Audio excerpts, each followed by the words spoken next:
Hormuz చుట్టూనే war తిరిగింది. మొత్తం 40 రోజుల పాటు నౌకలు ఆగిపోయాయి. ఫలితంగా అంతర్జాతీయంగా ఇంధన సంక్షోభం తలెత్తింది. ఇరాన్ అనుమతితో కదిలిన కొన్ని చమురు, సరుకు రవాణా నౌకలు మిగిలినవన్నీ గల్ఫ్ జలాల్లోనే నిలిచిపోయాయి. చివరకు 2 వారాల సీజ్ ఫైర్తో హర్ముజ్ ఓపెన్ కాబోతోంది. అంతర్జాతీయంగా ఇంధన సంక్షోభానికి ఇరాన్ ఆజ్యం పోస్తోంది. హర్ముజ్ సంక్షోభం మొదలైన నాటి నుంచి ఆ దేశం ఒక్క ఎల్ఎన్జీ ట్యాంకర్ను కూడా ముందుకు కదలనివ్వడం లేదు.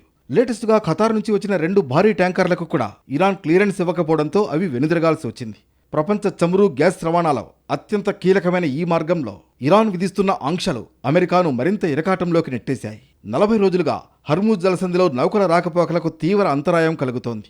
కేవలం ఇరాన్ అనుమతి ఉన్న కొన్ని చమురు, సరుకు రవాణా నౌకలు తప్ప మిగిలినవన్నీ గల్ఫ్ జలాల్లో ఎక్కడివక్కడే నిలిచిపోయాయి. షిప్ ట్రాకింగ్ డేటాను బట్టి చూస్తే వందలాది నౌకలు అనుమతి కోసం ఎదురుచూస్తూ సముద్రంలో చల్లాచెదురుగా ఉన్నాయి. ఇది అంతర్జాతీయ సరఫరా చైన్ను తీవ్రంగా ప్రభావితం చేస్తోంది. ప్రపంచవ్యాప్తంగా సరఫరా అయ్యే ఎల్ఎన్జీలో మెజారిటీ వాటా ఈ మార్గం హర్ముజ్ ద్వారా వెళ్లాలి. ఇరాన్ తన పట్టు బిగించడం వల్ల మార్కెట్లో సహజవాయువు కొరత ఏర్పడి ధరలు ఆకాశాన్నంటే ఛాన్స్ ఉంది. ఇప్పటికే యూరప్, ఆసియా దేశాలు ఈ ప్రభావంపై ఆందోళన వ్యక్తం చేస్తున్నాయి. చమురు ధరలు పెరిగితే అది రవాణా రంగంపై ప్రభావం చూపి నిత్యావసర వస్తువుల ధరలు పెరగడానికి దారితీస్తుంది. ఇరాన్ తన పంతం వీడకపోతే ప్రపంచ ఆర్థిక వ్యవస్థ కుప్పకూలే ప్రమాదం ఉందని హెచ్చరిస్తున్నారు నిపుణులు.